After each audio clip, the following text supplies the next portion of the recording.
پڑھیں آگے.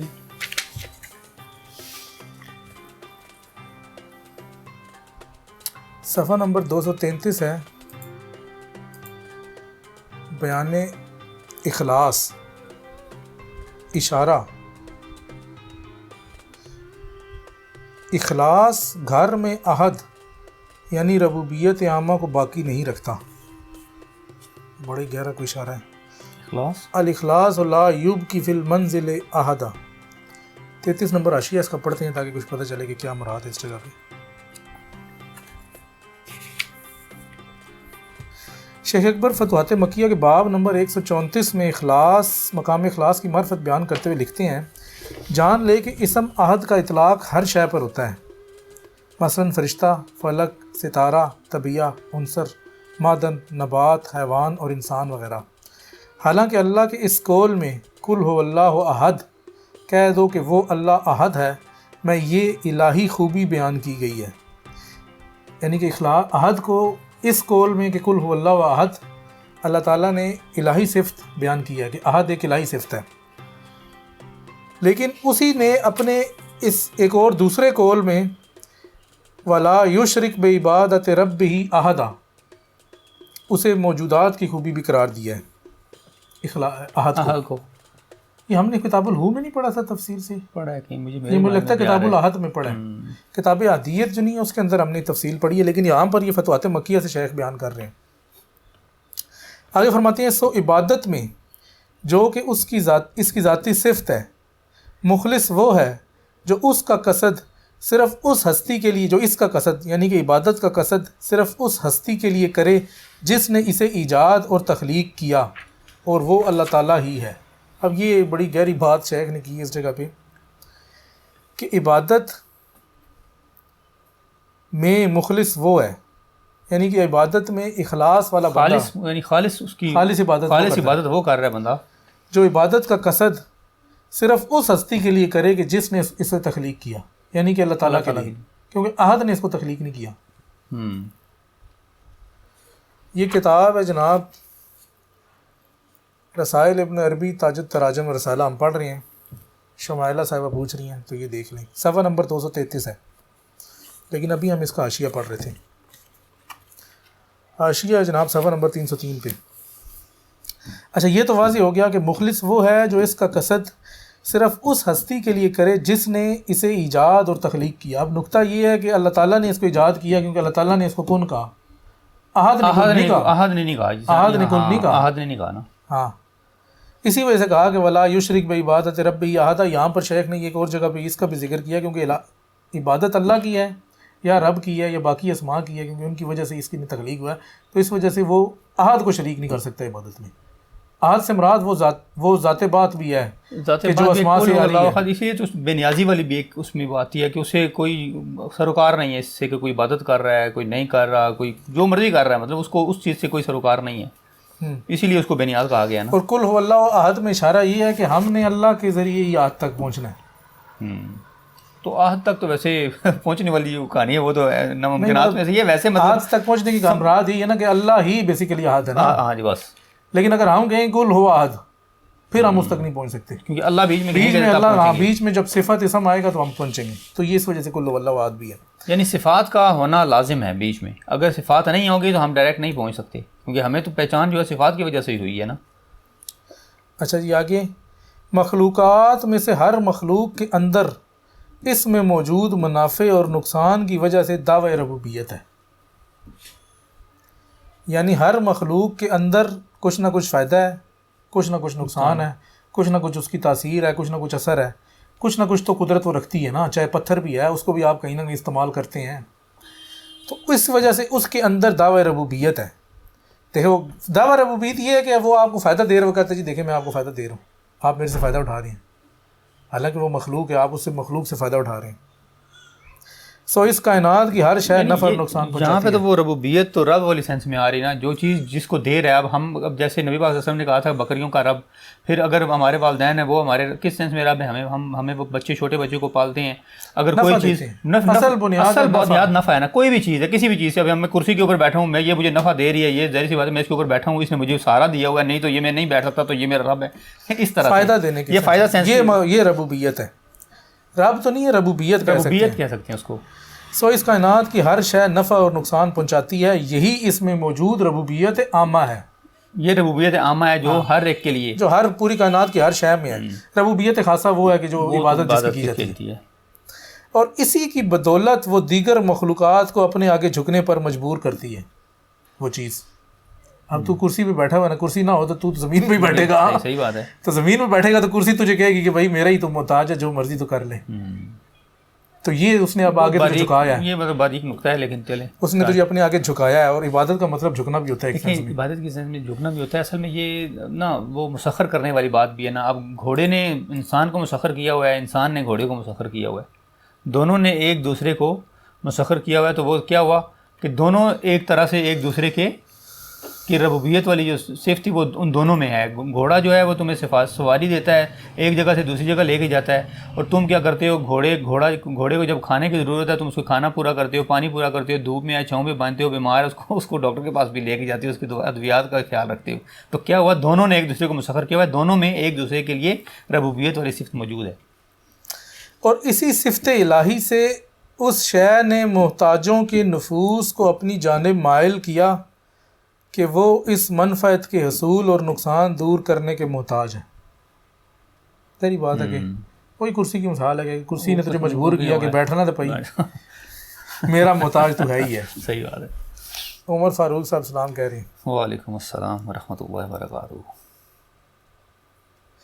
اور یہی نفع دینا اور نقصان دور کرنا انہیں ان اشیاء کی عبادت کی طرف لے گیا. میں نے کہا تھا نا جھکنا عبادت ہے, تو شیخ اسی طرف لے آئے کہ جب انہوں نے دیکھا کہ اشیاء جو ہیں یہ چیزیں نفع بھی دیتی ہیں نقصان بھی دیتی ہیں, تو ایٹ دی اینڈ پھر انہوں نے اس کی حقیقی عبادت شروع کر دی. یہاں پر تو وہ ربوبیت عامہ تھی نا, پھر وہ خاصہ میں لے گئے اس کو. اصل میں انہوں نے اس کو نا مطلب مجازی سے حقیقی کی طرف اس کو دھکیل دیا. وہ انہوں نے دیکھا جی یہ تو ہمیں یہ کرسی ہے, جی یہ سورج ہے, چاند ہے, ستارے, آگ کے طلوع ہوتا ہے, کتنی روشنی دیتا ہے, فصلیں پکتی ہیں, اس کی دھوپ سے کیا کیا چیزیں ہوتی ہیں. تو انہوں نے کہا یہ تو بڑا فائدہ مند ہے, بارش ہوتی ہے تو فصل پکتی ہے, یہ وہ تو درخت ہے تو اس کا سایہ ہے, مختلف چیزیں ہیں, نور ہے, آگ ہے, آگ ہے تو کھانا پکتا ہے. ظاہری بات ہے, آگ نہیں ہوگی کھانا کیسے پکے گا. وہ ساری چیزیں اس کے اندر ہی آ جاتی ہیں. اس دور میں مائکرو ویو اوون تو تھے نہیں.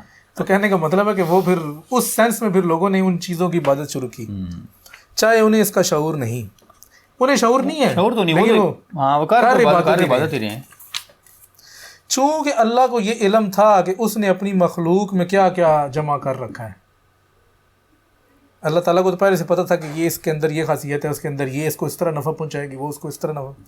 اسی لیے اس نے کہا فمن کان یرجو لقاء ربہ فلیعمل عملا صالحا, کہ جو بندہ اپنے رب سے ملاقات کا یقین رکھتا ہے اسے نیک عمل کرنے چاہیے, صالح عمل. ولا یشرک بعبادت ربہ احدا, اور اپنے رب کی عبادت میں کسی کو شریک یا احد کو شریک نہیں ٹھہرانا چاہیے, کسی شے کو. اور اس سینس میں شیخ نے کہا کہ ہر شے کے اندر احد ہے, یعنی اسے صرف اللہ کے آگے ہی جھکنا چاہیے, غیر اللہ کے آگے نہیں, چاہے وہ اس کو کتنا ہی نفع پہنچائے. جو مرضی دیتا رہے نا, اب یہ تو نہیں کہ اسی کی اصل میں تو نہیں دے رہی, اس کو بھی تو اللہ نے تخلیق کی اصل میں تو. لیکن بندہ جو دیکھنے والا ہے مسئلہ ہے کہ ظاہر میں جو دیکھتا ہے نا, دھوکہ جو ہے نا, یہ ظاہر میں جو دیکھتا ہے کہ ہاں یہ تو چیز مجھے یہی فلاں چیز دے رہی ہے, اس کا مطلب ہے یہی ہے, مجھے دینے والا رب میرا یہی ہے, تو وہ پھر وہاں پہ پھنستا ہے. اچھا جی, یعنی اسے صرف اللہ کے آگے ہی جھکنا چاہیے, غیر اللہ کے آگے نہیں. اور اس نے حکم دیا کہ ہم دین کو خالص کرتے ہوئے اس کی عبادت کریں. فرمایا الا للہ الدین الخالص, جان لو کہ خالص دین اللہ ہی کے لیے ہے. یہ وہ دین ہے جو موجودات کی ربوبیت کے شائبوں سے پاک ہے. اب یہاں پہ وہ بات کلیئر کر دی نا, پچھلی بات کا ہی رابطہ ہے اس کے اندر, پچھلی بات کو ہی لے کے اگر چلیں نا, کیونکہ دیکھو خالص عبادت, خالص جو کیا تھی, اخلاص کا کیا تھا, ابھی ورڈ یوز کیا مجھے, دین کو خالص کرنا. دین کو خالص کرنا. اب دین کو خالص کرنا یہی مراد ہے کہ خالصتاً اللہ تعالیٰ کی عبادت کرنا, خالصتاً جب اللہ تعالیٰ کی عبادت کریں گے تو پھر باقی جو اشیاء ہیں جو ہمیں نفع دے رہی ہیں پھر وہ والی چیزیں تو ہمیں پتہ لگ گیا کہ یہ جو صرف وقتی طور پہ ہمیں اللہ تعالیٰ نے ہمارے لیے ان کو مسخر کیا ہوا ہے تو یہ وقتی طور پہ ہمیں، لیکن اس کو بنایا، اس کو وجود کس نے عطا کیا، ہمارے لیے مسخر کس نے کیا، اللہ تعالیٰ نے کیا ہے. تو پھر ایٹ دا اینڈ ہمارے جو عبادت ہے، ہمارا جو دین ہے، اس میں اخلاص یہی ہوگا کہ ہم عبادت اس کی کریں جس نے ان کو تخلیق کیا. یہ نہیں کہ ہم انہیں کی عبادت شروع کر دیں اور بس ادھر ہی شیخ کہہ رہی ہیں کہ خالص دین اس بندے کا ہے جو موجودات کی ربوبیت کے شائبوں سے پاک ہے، جو موجودات کو کی عبادت نہیں کرتا کسی بھی سینس میں، لیکن اس دیکھنے میں، چاہے وہ بندہ دیکھ رہا ہے. عبادت کا مطلب یہ نہیں ہے کہ واقعی عبادت کر رہا ہوتا ہے. عبادت کرنے کا مطلب ڈھکی چھپی اندر سے اس کو جو غیر ارادی طور پہ، وہ دیکھیں غیر ارادی طور پہ. اب اگر میرے مائنڈ میں یہ نہ ہو، لیکن میرے لاشعور میں یہ چیز ہونی چاہیے کہ میں یہ جو اس کو دینے والا کون ہے، مطلب سادہ لفظوں میں دیکھیں نا تو آج کی دنیا میں سب سے بہترین مثال مال کی ہے نا، کہ مال کی ہر بندہ عبادت کر رہا ہے.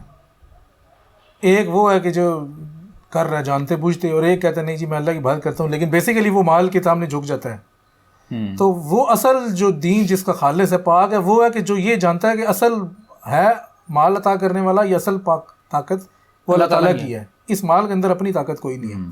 یا مال کہہ لو، یا دولت کہہ لو، یا زمین کا مطلب جو بھی دنیا میں بڑی بڑی چیزیں ہیں، اقتدار کہہ لو، اس کے اندر جو جھک جاتا ہے. اب ایک بندہ جو ہے وہ تو یہ اصل خالص دین یہ ہے. تو ہمارے یہاں تو پھر یہی بڑا مسئلہ ہے کہ جی خالص دین کا ایک تو علم نہیں ہے. اگر اسے اللہ کے سوا کچھ نظر نہ آیا کہ وہی نفع اور نقصان کے اسباب کا وضع کرنے والا ہے، اور ضرر رساں کا ضرر دور کرنے والا، اور نفع آور کا نفع حاصل کرنے کے لیے بغیر کسی سبب کو متعین کی اللہ کی طرف متوجہ ہوا، اگر اسے اللہ کے سوا کچھ نظر نہ آیا کہ وہی نفع، اگر یعنی کہ اگر اس بندے نے یہ جان لیا کہ اللہ ہی ہر نفع اور نقصان کا مالک ہے، وہی کوئی تکلیف دیتا ہے اور وہی کوئی تکلیف دور کرتا ہے یا کوئی فائدہ دیتا ہے، پھر کہتے ہیں کہ پھر وہ سبب کو متعین کیے بغیر اللہ تعالیٰ کی طرف رجوع کرتا ہے، تو ایسا بندہ جو نہیں ہے وہ خالص دین پر ہے. یہ ہے اخلاص کا اصل مطلب. اخلاص کا اصل مطلب یہی ہوا نا، سبب کو ہی سب کچھ نہ جان لے، مسبب والاسباب کی طرف دھیان کرے. خالص کرنا ہے نا، خالص کرنا ہے اس کو. خالص یعنی آپ نے اپنی عبادت کو ان چھوٹی چھوٹی اشیاء سے جن سے آپ کو فائدہ ہو رہا ہے ان سے نکال کے صرف اللہ تعالیٰ کے لیے محدود کر دیا عبادت کو، جھکنے کو. اپنی سادہ لفظ تم جھک نہیں کہہ سکتے نا، عبادت تو ایک غیر بات ہے. کوئی بندہ یہ تو نہیں کہے گا کہ میں عبادت کر رہا ہوں. وہ بیسیکلی غیر ارادی طور پر اس کے تابع ہوتا ہے. تو جب تابع ہونے کو نکال دیا، مطلب اگر آپ کو کسی چیز کا ڈر نہ رہا، اگر دیکھیں کسی بندے کے پاس اگر مال ہے، ڈر بھی ہے نا، خوف بھی ہے، اور نفع نقصان دونوں ہیں. صرف یہ نہیں ہے دنیا میں اگر بڑی چیز ہے، بڑی چیز آج کل مال ہے. دنیا میں جو سامنے بظاہر چیز نظر آتی ہے نا، سب سے بڑا اقتدار ہو گیا، مال ہو گیا، طاقت. یہ چیز ہے طاقت جس میں مال سب سے بڑی ہے، وہ اقتدار میں مال بھی آ جاتا ہے، مال اس کے تابع آ جاتا ہے. پھر مال سب سے بڑی طاقت تو مال ہے. اگر ہم مال کو دیکھیں، بندہ کہتا ہے یار سب سے بڑی، کیونکہ اگر ہم اقتدار ہے نا مال سے ہی بڑی. میں وہی کہہ رہا ہوں نا، اگر مال، میں کہہ رہا ہوں اقتدار کے تابع مال آ گیا نا، تو پھر کیا ہوا، چلو اقتدار کر لیں. اقتدار جو ہے، اگر انسان کہے جی کہ یہ اقتدار اگر میرے پاس نہ رہا تو میں تو لٹ گیا اور میرے پاس تو سب کچھ ختم ہو گیا. کسی سینس میں بھی اقتدار، یہ نہیں کہ میں کہہ رہا ہوں کہ بڑے لیول کا اقتدار، اگر چھوٹے لیول کا چھوٹی کرسی پہ بھی بیٹھا ہوا ہے، اگر اس کی چھننے کا اس کو ڈر ہے تو کیا مطلب ہے کہ وہ اس کے تابع ہے اور اسی کے لیے کام کر رہا ہے. کام وہ اسی اللہ کے لیے نہیں کر رہا، وہ اس کرسی کے لیے کام کر رہا ہے نا، اقتدار کے لیے. اقتدار کے لیے. ہاں اگر یہ ہے کہ اگر اس کو پتہ ہے اگر یہ چھن بھی جاتی ہے تو میرا خالق اور میرا مالک تو رب ہے، اسی نے ہی مجھے دیا تھا، اگر وہ لے بھی لیا تو اصل لیا کا نعبد و ایاک نستعین. اصل ایاک نعبد و ایاک نستعین یہ ہے کہ تمام مخلوقات کی جو بھی چھوٹی چھوٹی جو آپ کو چیزیں نفع دے رہی ہیں، ان سے آپ اپنے دین کو نکالیں، اپنے آپ کو نکالیں اور اللہ کے سامنے پیش کریں بس. اچھا یہ کچھ سوال آئے ہیں، دیکھ لیں جی. یہ کوئی چینل ہے IUS اسلام کہہ رہے ہیں. وعلیکم السلام. سہیب خان صاحب کہہ رہے ہیں شرک کے خفی سے بچنا بڑا مشکل ہے، شرک خفی سے. اور یہ چینل والے کہہ رہے ہیں جی اللہ آپ کو کامیابی دی، آپ کے ذریعے اللہ ان لوگوں کو بھی علم دیتا ہے جو پڑھنا نہیں جانتے. میرے خیال میں پڑھنا جانتے تو ہیں، پڑھتے نہیں ہیں. یہ آپ کہہ سکتے ہیں پڑھتے نہیں ہیں. اچھا یہ ابھی ہم پڑھ رہے تھے کہ خالص دین کیا ہے. ٹھیک کیا. اچھا جی ہاں اخلاص والا پڑھے تھے نا. اچھا بس یہیں پر، تو یہ ہے اخلاص کا اصل مطلب. شیخ واضح کر دی، اس میں کوئی ڈھکی چھپی بات رہ نہیں گئی. یہ حوالہ ہے جناب فتوحات مکیہ مخطوط، یعنی جلد نمبر 14 صفحہ نمبر 69. 69 70 کے بعد 70 اگر اس کے بارے میں ہے کسی کو لاسٹ ہو گیا اینڈ ہو گیا نہیں ابھی تو پہلا تھا نہیں اخلاص والا ختم نہیں ہوا ابھی اخلاص والا ختم ہو گیا وہی کہہ رہا ہوں نا لیکن یہ بیان اخلاص ابھی شروع ہوا ہے یعنی اخلاص ابھی شروع